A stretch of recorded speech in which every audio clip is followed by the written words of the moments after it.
Diante de uma ordem recebida, um mandado para fazer alguma coisa, será que você já reagiu com a seguinte pergunta: mas por que eu devo fazer isso? Já fez isso? Creio eu que a maioria, ou se não todos de nós, em algum momento que nos foi ordenado fazer alguma coisa, já fizemos esta pergunta. Talvez nem sempre nós conseguimos expressar a pergunta, mas ela fica lá. Por que eu devo fazer isso?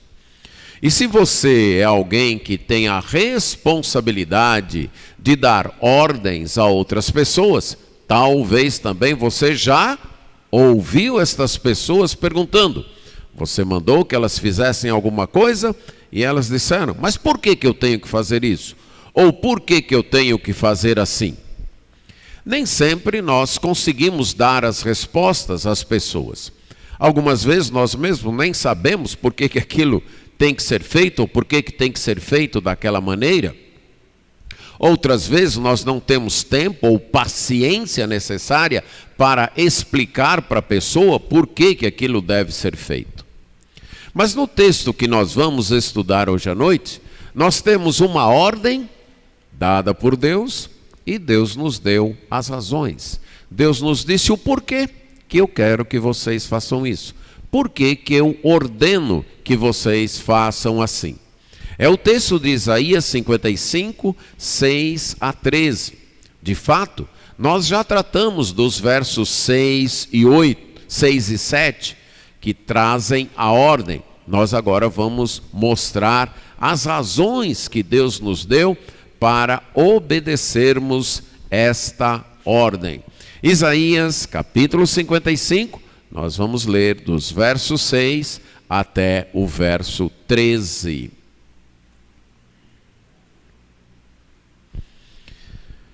Diz assim: busquem o Senhor enquanto Ele pode ser encontrado.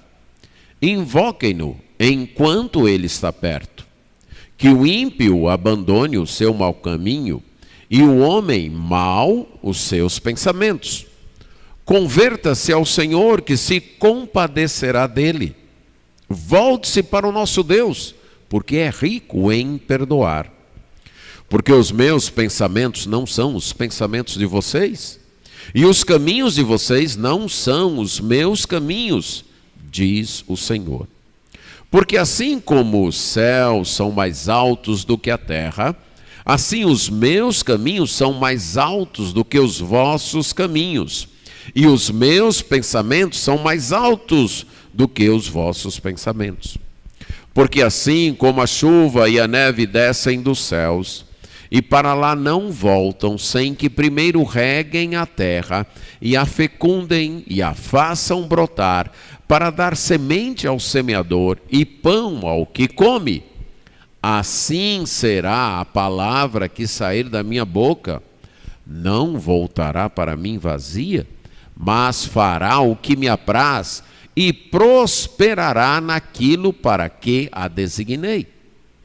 Porque vocês sairão com alegria e em paz serão guiados. Os montes e as colinas romperão em cânticos diante de vocês, e todas as árvores do bosque baterão palmas. Em lugar do espinheiro, crescerá o cipreste. Em lugar da sarça, crescerá a murta. E isso será glória para o Senhor, e sinal eterno que nunca se apagará. Vamos orar. Senhor, temos diante de nós a Tua palavra, inspirada pelo Teu Espírito Santo. Reconhecemos a nossa incapacidade e até a nossa indisposição para buscar entendê-la, amá-la e aplicá-la. Por isso nós clamamos a Tua misericórdia. Nós pedimos que o mesmo Espírito Santo que a inspirou ilumine as nossas mentes, desperte as nossas afeições e incline o nosso coração para o conhecimento, o amor e a obediência a esta palavra. Isso nós pedimos, Senhor, em nome de Jesus. Amém. O profeta Isaías esteve profetizando para o seu povo, o povo judeu, povo da terra de Judá, da cidade de Jerusalém, durante 54 anos, tentando despertar aquele povo para a obediência a Deus, para buscarem em Deus, na confiança em Deus, o que eles de fato precisavam para sua satisfação e segurança. Mas ele percebeu que este povo cada vez mais teimava em ficar desobediente a Deus. Então ele anunciou o juízo de Deus, que viria através do Império Babilônico e levaria este povo para o exílio. Mas ele também anunciou profecias de consolo, de salvação. Ele proclamou para este povo que ainda viria e que estaria no exílio, que o exílio não seria o seu destino final, que Deus os visitaria e restauraria. As profecias de consolação para este povo estão na segunda parte do seu livro, dos capítulos 40 a 66. Dentro destes capítulos, os capítulos 54 e 55 formam uma unidade que é uma espécie de resultado da obra do servo, que seria o libertador enviado por Deus para aquele povo, libertador não só do cativeiro político e econômico, mas libertador espiritual, o servo do Senhor, que realizaria uma obra expiatória, e que esta obra então traria um resultado. Esse resultado é descrito nos capítulos 54 e 55. No capítulo 53 é descrita a obra do servo. O capítulo 55 é uma poesia com 2 estrofes. A primeira estrofe nos versos 1 a 5 e a segunda estrofe nos versos 6 a 13. Nós estamos tratando esta segunda estrofe em 2 partes. Tratamos já dos versos 6 e 7, iremos agora tratar dos versos 8 a 13. E a razão é porque há muitos ensinamentos, há uma riqueza muito grande de ensinamentos e aplicações, que o tempo de uma única mensagem, na minha visão, não seria suficiente. Nesta poesia, Deus faz basicamente 2 convites, ou um convite de 2 maneiras. O mesmo convite com palavras e imagens poéticas diferentes. O primeiro convite está na primeira estrofe, especialmente aí nos versos 1 a 3, em que Deus chama o seu povo, usando metáforas poéticas, dizendo: vocês que estão sedentos, vocês que estão com sede, venham às águas, a água para beber, a água para matar a sede de vocês. Vocês que não têm dinheiro, mas estão com fome, venham comprar inclusive uma boa comida, um bom alimento, mesmo sem vocês terem dinheiro. Parem de gastar o dinheiro de vocês, parem de gastar a vida de vocês naquilo que não traz satisfação, naquilo que de fato não preenche, naquilo que não vai mostrar para vocês a razão da vida. Parem com isso. Deem ouvidos a mim. Venham a mim, escutem, e vocês de fato vão ter vida. O convite, então, é um convite para abandonar os nossos próprios esforços pela busca da satisfação, o desgaste da nossa vida, do nosso tempo, da nossa energia, para procurar alegria e insatisfação em coisas que de fato não produzem essa satisfação, mas encontrar a verdadeira satisfação no ouvir e obedecer ao Senhor. No ouvir e obedecer às suas ordens. A segunda ordem, ou o segundo convite, que é o mesmo, só que colocado de outra maneira, aparece aí no versos 6 e 7. Busque o Senhor, enquanto ele pode ser encontrado. Invoque o Senhor, isto é, clame ao Senhor, enquanto ele está perto. Então, o convite aqui é para as pessoas buscarem a Deus, procurarem a Deus, clamarem a Deus, porque Ele está disponível, Ele está perto, mas não para sempre, por enquanto. Busque enquanto Ele está perto. Então, esta expressão, como eu já expliquei, ela nos declara 2 verdades. Primeira, Deus está perto. Deus pode ser encontrado. Mas a segunda não é para sempre. Enquanto Ele está perto. Clame enquanto Ele pode escutar. E no versículo 7 é mostrado a maneira como se faz essa busca. A maneira como se clama. Que o ímpio abandone o seu mau caminho. Que o homem mau abandone os seus pensamentos e converta-se ao Senhor. Essa é a maneira de buscar a Deus. Deus ordena que ele seja buscado, mas ele ordena o modo como ele deve ser buscado. Eu não posso buscar a Deus do jeito que eu acho que eu devo buscar a Deus. Eu devo buscar a Deus do jeito que ele disse, que é para eu buscá-lo. Então, busque como é essa busca. Abandone, deixe de lado, pare com os maus caminhos, isto é, o estilo de vida errado. Maus pensamentos, a palavra pensamento aqui é plano, projeto. Pare com os pensamentos e projetos e planos pecaminosos. Pare com isso. Pare e fique no mesmo lugar? Não. Pare e converta-se, isso é, volte para o Senhor. Retorne para o Senhor. Deus vai ter compaixão. Então é dada a primeira razão para que a pessoa possa aceitar esse convite. Porque Deus é rico em perdoar. Então, pare de pecar, pare de seguir suas próprias ideias, pare de seguir seus próprios planos, pare de dirigir sua vida segundo seus próprios pensamentos, pare de ter um estilo de vida que é contrário a Deus e volte-se para Deus. E o que acontece com tudo que eu fiz?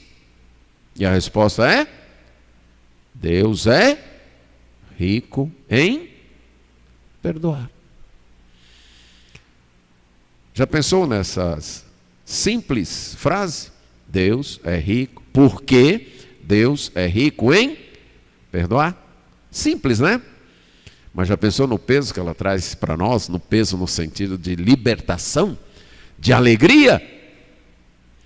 Pare com a vida errada. Pare com a desobediência. Pare com o desejo de ser autônomo, de ser o dono de sua própria vida. Pare em querer seguir suas próprias ideias. Volte-se para Deus. E aí? Ele vai descer o chicote em mim. É isso? É isso que está escrito aí? É o quê? Ele é rico em perdoar. Ele terá compaixão. Ele é rico em perdoar. Essa é a primeira razão. Agora nós vamos observar as outras razões. Por que a gente deve parar de estar usando a nossa vida, o nosso tempo, o nosso esforço atrás de coisas, nos desgastando, atrás de coisas que não satisfazem. E voltar e buscar a Deus e parar com a vida errada e voltar para Deus. Por quê? Aí a primeira razão aparece nos versos 8 e 9. E estes versos 8 e 9, Isaías usa vários recursos literários da arte poética do seu tempo. Primeiro você percebe que em relação aos versos anteriores, ele usa palavras semelhantes, pensamentos e caminhos. Mas ele usa estas palavras numa ordem inversa. No versículo 7, primeiro ele citou o caminho e depois pensamentos. Aí no verso 8, primeiro ele cita pensamentos e depois caminhos. E aí ele vai inverter a ordem de novo no verso 9. Vai voltar a usar caminhos e depois pensamentos, né? Isso não acontece assim porque deu na cabeça dele, não. Fazia parte do modo de escrever poesia na época. Era uma espécie de técnica literária usada pelos autores da época quando eles escreviam poesia. Deus, quando inspirou a sua palavra, ele usou as técnicas literárias da época. Por quê? Porque ele queria comunicar com o povo daquela época. Se ele estivesse escrevendo a sua palavra hoje, ele utilizaria as técnicas literárias de hoje, ok? E é importante nós sabermos isso para entendermos melhor a palavra de Deus, né? Entender uma peça escrita exige que a gente domine um pouco das técnicas, da arte, como era feita na época em que aquela peça foi escrita. Então Isaías, usando essa técnica poética da inversão, ele comunica dizendo, e de fato é palavra do Senhor, no final do verso 8, diz o Senhor literalmente, oráculo do Senhor, um pronunciamento de Deus, ele diz: por que vocês devem abandonar os caminhos de vocês, abandonar os maus pensamentos de vocês? Por quê?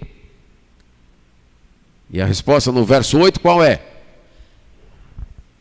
Porque os meus pensamentos são mais altos do que os de vocês, e os meus caminhos mais altos do que os de vocês. Porque os meus pensamentos não são os de vocês, e os meus caminhos não são os de vocês. Então, se vocês querem voltar para mim, vocês não podem continuar pensando erradamente como vocês têm pensado, porque nós somos diferentes. Os meus pensamentos são mais altos do que os de vocês. Os meus caminhos são mais altos do que os de vocês.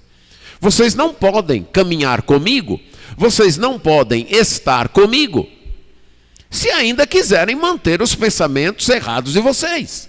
Se ainda quiserem manter os caminhos errados de vocês. Não dá certo, porque há uma distância muito grande entre os meus planos, os meus projetos.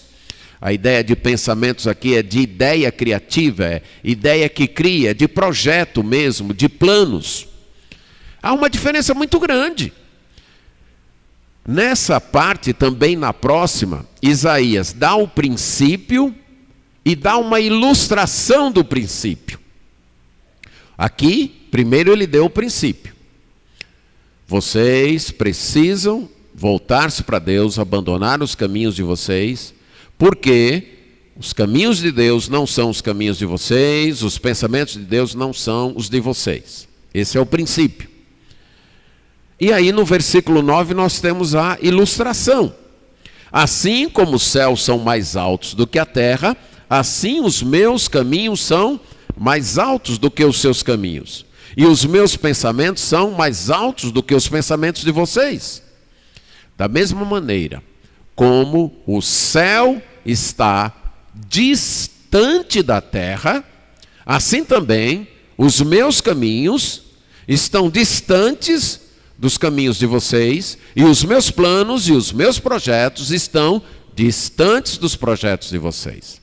Essa imagem de distância entre céu e terra já foi usada no Salmo 103, verso 11, para mostrar o perdão de Deus, como Deus então nos perdoa e afasta de nós os nossos pecados. E o que esta imagem de distância de céu para terra quer nos comunicar? Que é uma distância que não pode ser percorrida. É tão distante, é tão distante, é tão distante que não dá para a gente alcançar.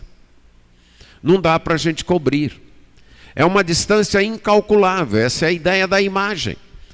Então Deus está dizendo: voltem para mim, mas para voltar para mim, vocês têm que abandonar os pensamentos de vocês. Vocês têm que abandonar o estilo de vida de vocês. Por quê?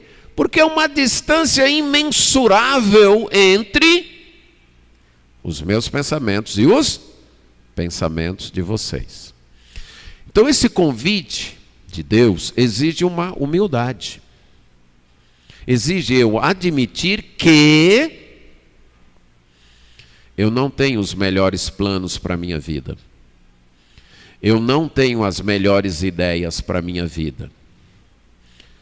Eu não tenho o melhor projeto para a minha vida. Os melhores planos para a minha vida, as melhores ideias para a minha vida, o melhor projeto para a minha vida, quem tem é Deus. E é tão melhor, tão melhor, tão melhor, tão melhor, quanto o céu está distante da terra.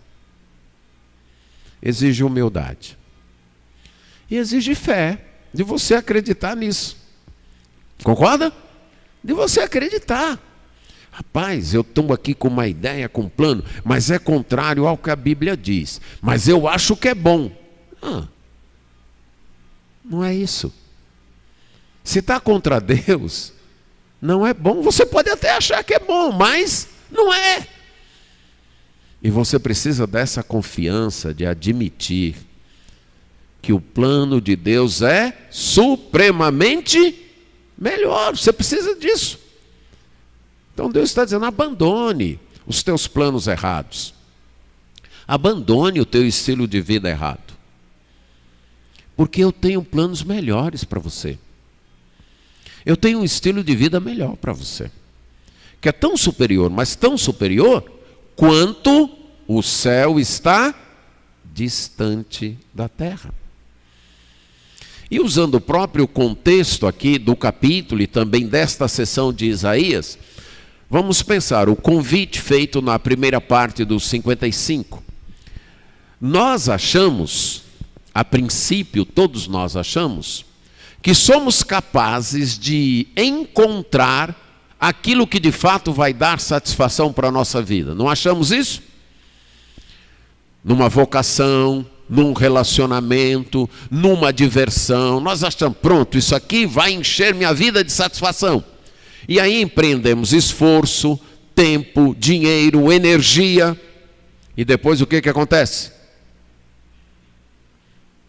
A satisfação vem? Se vem é por pouco tempo. E depois? É quase como uma ressaca que vem depois. Nós não sabemos. Aí Deus diz, olha, está vendo?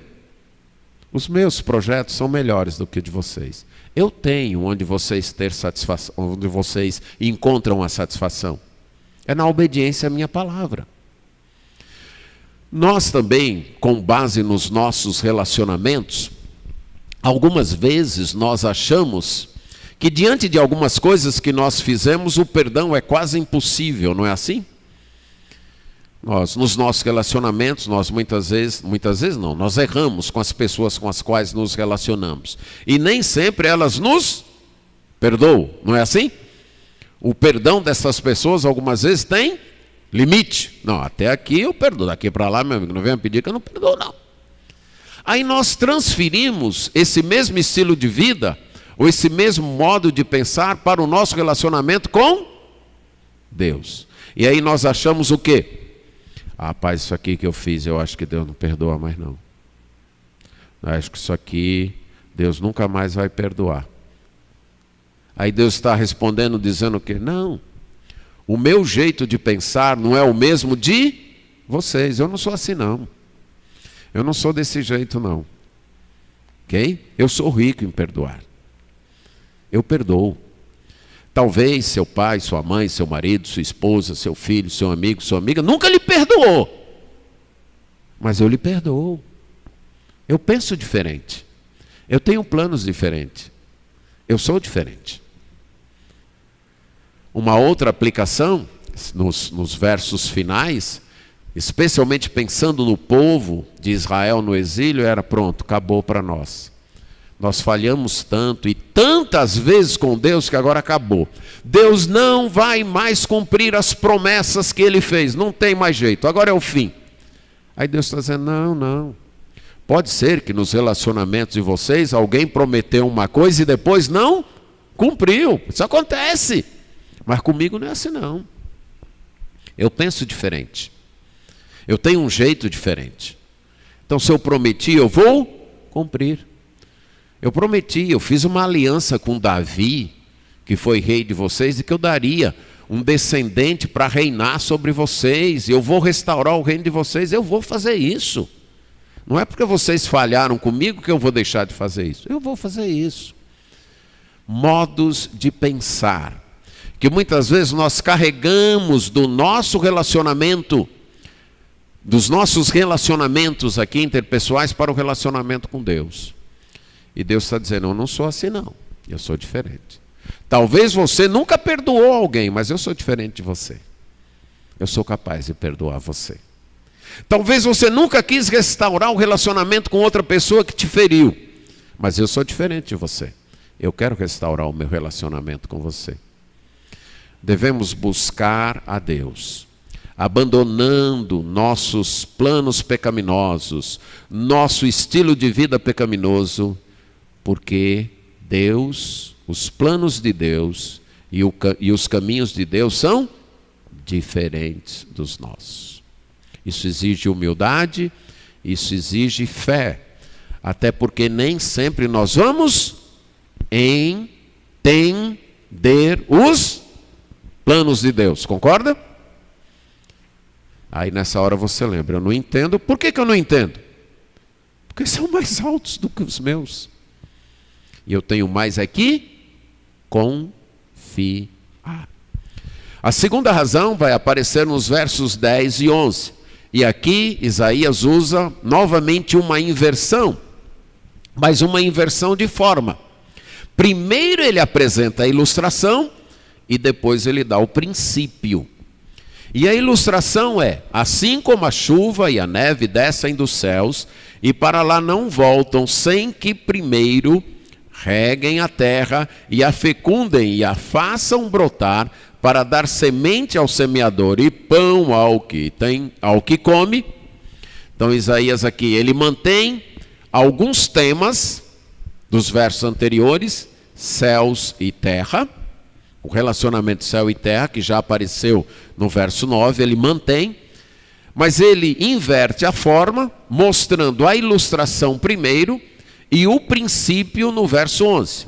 A ilustração fala da água que vem dos céus, na forma de chuva e na forma de neve. Onde Isaías morava, se o inverno fosse muito rigoroso, poderia nevar até na cidade de Jerusalém, onde ele morava. Mas mesmo se o inverno não fosse tão rigoroso, mais ao norte, ali no Monte Hermon, que dependendo de um céu muito limpo, ele poderia até ver lá de Jerusalém, iria nevar. Então ele sabia que a água que vem à terra, ela vem à terra na forma de chuva e na forma de neve. E essa água que vem à terra, ela tem uma missão a cumprir. Qual é a missão? Regar a terra, deixar a terra molhada, como ele diz aí. Antes disso, ele sabia que essa água que vem à terra dos céus, o que acontece com ela? Ela volta. Vocês estudaram isso na escola, não estudaram? Estudaram isso? Pronto. Que vem a água, não é assim? Evapora e volta. De modo que a gente pode estar bebendo a mesma água que já bebeu há 10 anos. Não quero estragar a água de ninguém. Certo? Mas a água vem, evapora e volta. Isaías sabia disso. Mas ele diz, essa água que vem na forma de chuva e de neve e volta. Antes dela voltar, ela tem uma missão a... Qual é? É regar a terra, é molhar a terra, é fecundar a terra. É como assim, tornar a terra grávida e fazer brotar. Fazer com que as plantas brotem. E as plantas brotam, e ele coloca duas finalidades aqui, bem do contexto agrícola. Para dar semente ao semeador e pão ao que come. Se você já esteve num contexto agrícola de alguém que planta todo ano, você sabe que o agricultor que planta todo ano, ele não pode comer toda a sua colheita. Ele tem que guardar algumas sementes para serem o quê? Plantadas no próximo ano. Porque se ele comer toda a colheita que veio, na hora que começar o tempo de plantio de novo, vai acontecer o quê? Não vai ter o que plantar. Então Isaías está usando essa ilustração na poesia dele. Então, a água vem, ela rega a terra, ela fecunda a terra, ela faz a planta crescer, e essa planta que cresce fornece semente para no próximo ano, quando a água ameaçar vir de novo, o semeador plantar. Mas não só isso, ela fornece a semente que será trabalhada, triturada e transformada em alimento, e transformada em pão. Então ele diz, olha, observem aí a natureza. Na primeira ilustração, observe a distância entre o céu e a terra. Nesta segunda, observe aí como a natureza funciona. Chove, cai neve, rega a terra, e depois que rega a terra, que faz a planta crescer, que é colhida, que guarda, que tem a semente para o próximo ano, que veio o pão, é que a água volta para os céus. Aí ele diz: assim será a palavra que sair da minha boca.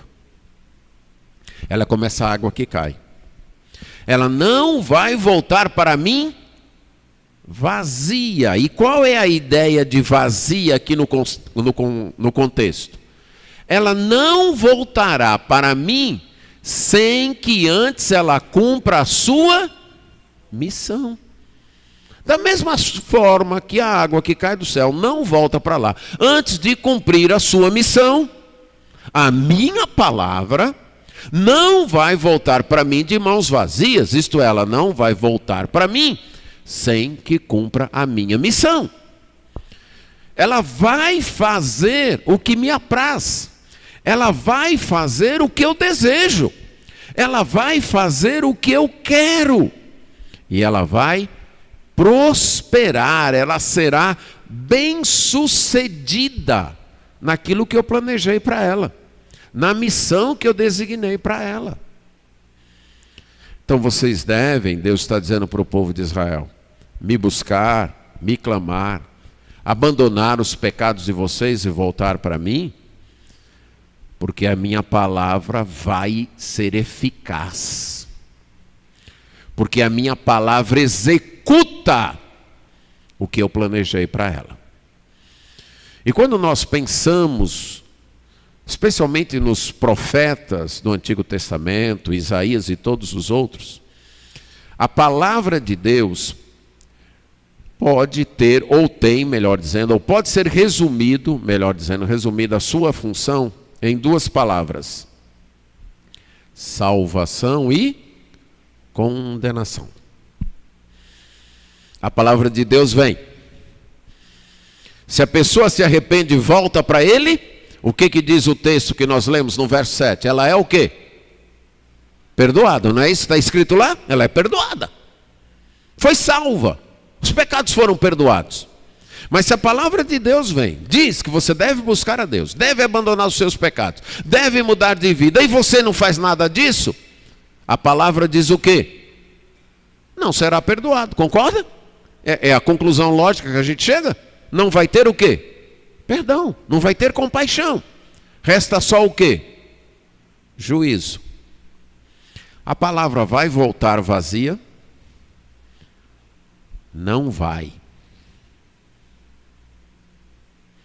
Ela vai cumprir a missão, seja de salvação ou de condenação, mas ela vai cumprir o projeto de Deus. O projeto de Deus foi: a minha palavra vai. É para ser proclamada, é para ser pregada. Se a pessoa se arrepende, abandona os pecados e volta para mim, eu prometi o quê? Perdão. E aí Deus vai retirar a promessa? Vai? Se você, não importa a vida que você teve aí no passado, o tanto e o tipo de pecado que você já cometeu, se você hoje decide abandonar seus pecados e voltar para Deus, Deus vai dizer: não vou perdoar você. Deus vai dizer isso para você? Não vai, por quê? Porque o que Ele prometeu na palavra dele? Que Ele é rico em perdoar. Acabou, está dito. Está dito.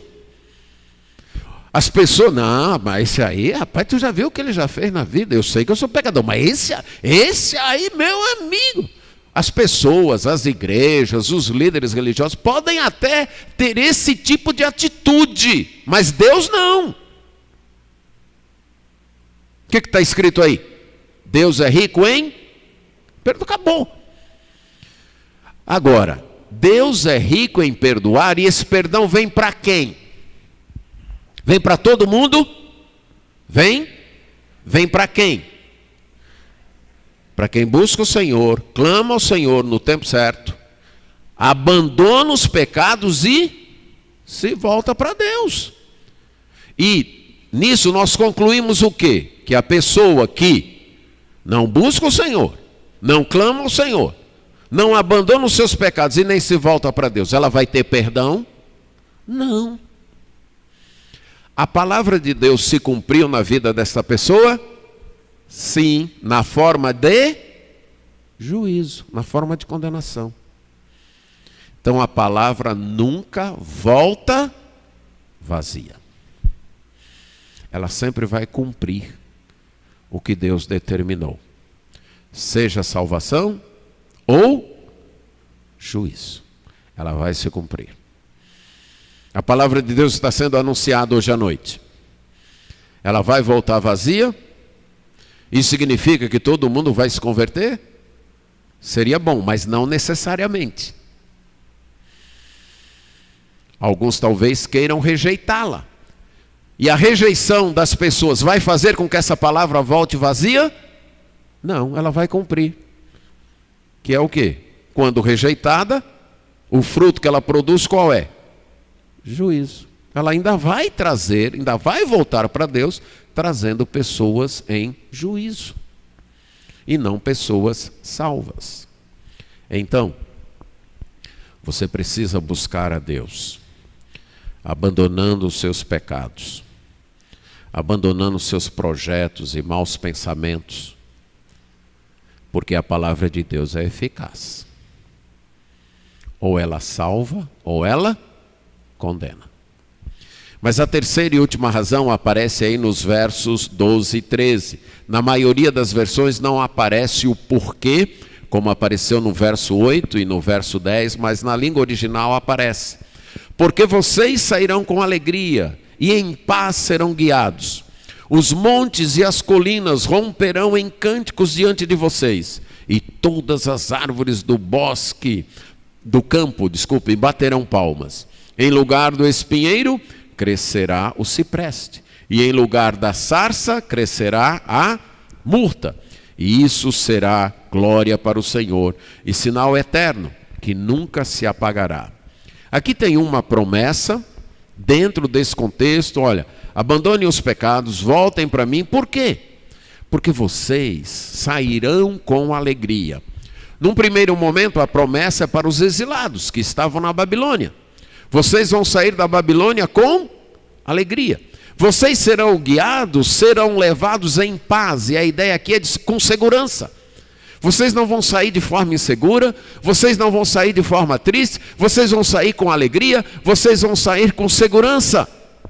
E a natureza vai se alegrar com vocês. E lembre, aqui é poesia. Os montes e as colinas romperão em cânticos. Os montes e as colinas vão aí explodir de alegria, explodir gritando de alegria. E lembre, linguagem metafórica. Ele também diz que as árvores vão bater palmas, a natureza vai se alegrar quando vocês voltarem para a terra. Mas também eu vou renovar a terra. No lugar do espinheiro vai crescer o cipreste. O cipreste era uma árvore nobre ali das florestas do Líbano, comparada ao cedro. Uma árvore de muito valor. Aí ele está dizendo, na terra de vocês, onde só hoje tem plantado espinhos, no lugar vai crescer o quê? Vai crescer o cipreste, a árvore nobre. E onde só tem sarça, que também era uma planta espinhenta, vai crescer o quê? Murta. A palavra murta se referia a uma flor, que inclusive veio para a nossa língua na forma de um nome próprio, o adassa, que é o nome de uma flor, de uma planta que produz uma flor muito bonita. Então, no lugar onde há sarça, vai nascer essa flor, a murta. A natureza vai mudar. Então, por isso, vocês precisam abandonar o pecado de vocês, porque eu tenho um futuro melhor para vocês. Porque eu tenho um futuro glorioso para vocês. Vocês vão sair do cativeiro. Vocês vão sair do exílio. Vão sair com alegria, vão sair em segurança. A natureza vai romper em cânticos. Isaías vai usar muito essa imagem de romper em cânticos dos montes, das árvores batendo palmas, de plantas boas e nobres no lugar de espinhos. Ele vai usar essa mesma linguagem em outros textos do livro para mostrar a restauração que Deus vai fazer. Agora, esta restauração começaria ali no exílio, mas não seria concluída lá. Porque, olha o que diz aí as últimas frases. E isso será glória para o Senhor e um sinal eterno que nunca se apagará. O retorno do exílio não foi eterno. O povo de Israel continuou desobedecendo a Deus. Foi disperso novamente. Tem retornado novamente. Mas a sua terra ainda não foi renovada conforme essa profecia diz.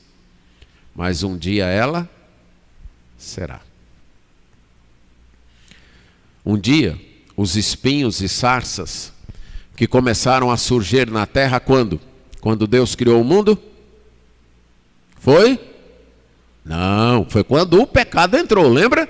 Quando o pecado entrou. Agora a terra vai produzir espinhos e abrolho, sarça e abrolho. Agora ela vai produzir isso. Um dia, a maldição do pecado será retirada. Um dia, a natureza será transformada. Romanos capítulo 8 diz isso. Um dia, o povo de Israel será totalmente trazido de volta em alegria e paz e segurança, coisa que não tem hoje, para a sua terra. Um dia, a aliança eterna que aparece aqui no verso 3, que promete um descendente de Davi, o Messias, o Senhor Jesus Cristo, reinará lá de Jerusalém sobre eles. Um dia, a misericórdia eterna, que aparece no capítulo 54, verso 8, será estendida a todo esse povo. E aí você pergunta, o que isso tem a ver comigo? Eu não sou de Israel, eu não sou judeu. Aí lembra de Romanos 11, verso 11, que a restauração daquele povo será a plenitude da nossa salvação. Já estamos salvos, aqueles que seguem a Cristo pela graça de Deus. Mas a plenitude total da nossa salvação. E o que é a plenitude total da nossa salvação? É ter um novo corpo, habitando neste mundo, mas esse mundo transformado. Novos céus e nova terra. Essa é a plenitude da nossa salvação. Um novo corpo, que não envelhece, que não esquece. Já pensou ter uma mente que não esquece? Certo? Um novo corpo, não precisa usar óculos, não precisa de dentista, não precisa de médico. Um bocado de gente vai ficar desempregado nesse período. Não precisa de advogado, vai ter justiça lá, ok? Um mundo pleno de alegria. Essa é a plenitude da nossa salvação. Essa plenitude depende da restauração de Israel. Por isso que nós acreditamos que essas profecias para Israel ainda serão cumpridas em sua totalidade. Agora, a promessa é estendida a nós. E aí vem a terceira razão. Para mim e para você. Por que devemos buscar a Deus? Por que devemos abandonar os nossos pecados e retornar para Deus? Porque Deus tem um futuro glorioso para nós. Deus tem um futuro glorioso para você. Talvez hoje você está seguindo suas próprias ideias. Você está seguindo seus próprios caminhos. Você está teimando em ir atrás de água que não vai matar tua sede. Ir atrás de comida que não te alimenta. Teimando em conservar, em se agarrar a certos vícios que destroem tua vida. E você acha que é bom. E você está lá. Está cultivando hábitos, algumas vezes hábitos emocionais até, de ansiedade, de ira, de rancor, de ressentimento, de não querer perdoar, de querer se vingar, porque eu tenho que me vingar. Se eu não me vingar, eu não me sinto satisfeito. E aí vai descobrir que você vai se vingar uma vez, 2, 3, 10, 1000 e vai ficar satisfeito? Vai? Vai não! Satisfação é obedecer a Deus. Satisfação é abandonar o pecado e voltar para Deus. Isso é satisfação. A satisfação está nisso. Então talvez você está teimando nessa vida aí, de não, mas isso aqui, eu quero até seguir a Deus, mas isso aqui eu não deixo. Eu quero até seguir a Deus, mas perdoa fulano, eu não perdoo. Aí Deus está dizendo, não, para com isso. Para de seguir tuas próprias ideias. Para de seguir teus próprios caminhos. Vem para mim. Eu sou rico em perdoar. Vem para mim. Os meus planos e os meus caminhos para você são bem melhores do que esses que você tem. Vem para mim, porque a minha palavra é eficaz, ela vai se cumprir. Ou em salvação ou juízo, ela vai se cumprir.